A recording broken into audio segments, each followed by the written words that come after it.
Hi hello ನಮಸ್ಕಾರ ವೀಕ್ಷಕರೇ, ಕರ್ನಾಟಕ ಟಿವಿಗೆ ಸ್ವಾಗತ. ನಾನು ಯೋಗೇಶ್ ಈಶ್ವರ್. ಚುನಾವಣೆ ಅಂದರೆ ಏನು ಫುಟ್ಬಾಲ್ ಮ್ಯಾಚಾ? ಯಾವ ಪಕ್ಷ ಹೇಳ್ದಂಗೆ ಪಕ್ಷ ಒದ್ದಂಗೆ ಒದಿಸ್ಕೊಂಡು ಅವ್ರು ಹೇಳ್ದಂಗೆ ಕೇಳ್ಕೊಂಡು ಕೂತ್ಕೊಳ್ಳೋಕ್ಕೆ ನಾನೇನು ಫುಟ್ಬಾಲಾ? ಇದು ವಿಧಾನ ಪರಿಷತ್ ಸದಸ್ಯ ಪ್ರಕಾಶ್ ಹುಕ್ಕೇರಿ ಅವರು ತಮ್ಮದೇ ಪಕ್ಷದ ವಿರುದ್ಧ, ತಮ್ಮದೇ ಸರ್ಕಾರದ ವಿರುದ್ಧ, ತಮ್ಮದೇ ನಾಯಕರುಗಳ ವಿರುದ್ಧ ಸಿಡಿದಿರುವಂಥ ಪರಿ. ಈ ಹಿಂದೆ ಸಿದ್ದರಾಮಯ್ಯ ಅವರು ಪ್ರಕಾಶ್ ಹುಕ್ಕೇರಿ ಅವ್ರನ್ನ ಮತ್ತೆ ರೆಡಿ ಆಗಕ್ಕೆ ಕೇಳಿದ್ದೀನಿ, ಚಿಕ್ಕೋಡಿಯಿಂದ ಲೋಕಸಭೆಗೆ ಸ್ಪರ್ಧಿಸಬೇಕು ಅಂತ ಲೆಕ್ಕಾಚಾರ ಮಾಡ್ಕೊಂಡಿದ್ದೀನಿ ಅಂತ ಹೇಳಿದ್ರೆ, ಪ್ರಕಾಶ್ ಹುಕ್ಕೇರಿ CM ಸಿದ್ದರಾಮಯ್ಯ ಅವರ ವಿರುದ್ಧವೇ ಸಿಡಿದಿದ್ದಾರೆ. MLAಗೆ ನಿಂತ್ಕೊಂಡ್ರೆ MLAಗೆ ನಿಂತ್ಕೊಳ್ಳೋದು, ಲೋಕಸಭೆಗೆ ನಿಂತ್ಕೊಂಡ್ರೆ ಲೋಕಸಭೆಗೆ ನಿಂತ್ಕೊಳ್ಳೋದು, ಮತ್ತು ವಿಧಾನ ಪರಿಷತ್ತಿಗೆ ಅಂದರೆ ಪರಿಷತ್ತು. ಏನು ಅನ್ಕೊಂಬಿಟ್ಟಿದ್ದಾರೆ? ನನ್ನ ಅಧಿಕಾರ ಅವಧಿ ವಿಧಾನ ಪರಿಷತ್ನಲ್ಲಿ ಶಿಕ್ಷಕರ ಕ್ಷೇತ್ರದಲ್ಲಿ ಇನ್ನೂ 6 ವರ್ಷಗಳಿದೆ.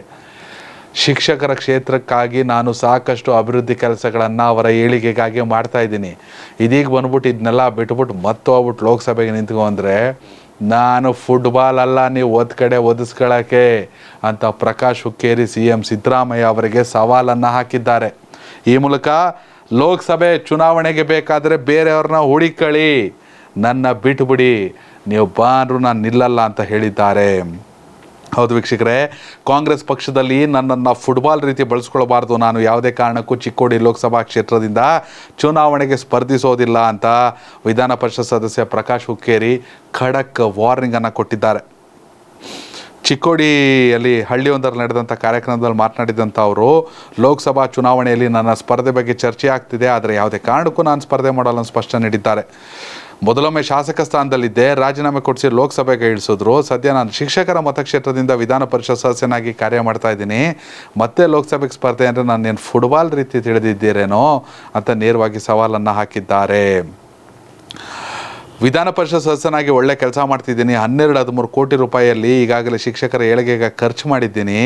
ವಾಯುವ್ಯ ಶಿಕ್ಷಕರ ಮತಕ್ಷೇತ್ರ ದೊಡ್ಡದಾಗಿರೋದ್ರಿಂದ ಇಲ್ಲಿ ಶಿಕ್ಷಕರ ಕುಂದುಕೊರತೆಗಳು ಬಹಳಷ್ಟಿವೆ.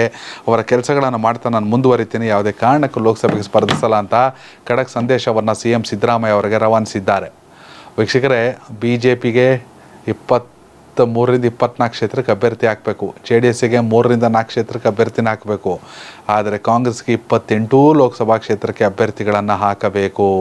2019ರಲ್ಲಿ ಸವಾಲಿರಲಿಲ್ಲ, ಯಾಕೆಂದರೆ ಕಾಂಗ್ರೆಸ್ ಮತ್ತು JDS ಸಮ್ಮಿಶ್ರವಾಗಿ ಸರ್ಕಾರ ನಡೆಸಿತ್ತು. ಹಾಗಾಗಿ ಇಬ್ಬರು ಸೇರ್ಕೊಂಡು ಅಭ್ಯರ್ಥಿಗಳು ಹಾಕ ಬಂದಿದ್ದರು, ಗೆದ್ದಿದ್ದು ಒಂದೇ ಒಂದು ಸೀಟ್ನ.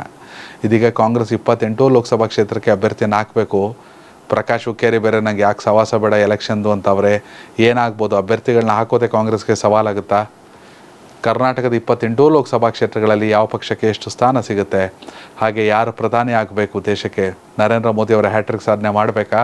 ರಾಹುಲ್ ಗಾಂಧಿ ಅವರ, ಮಲ್ಲಿಕಾರ್ಜುನ ಖರ್ಗೆ ಅವರ? ನಿಮ್ಮ ಅಭಿಪ್ರಾಯನ ಕಾಮೆಂಟ್ ಮಾಡಿ. ಧನ್ಯವಾದಗಳು.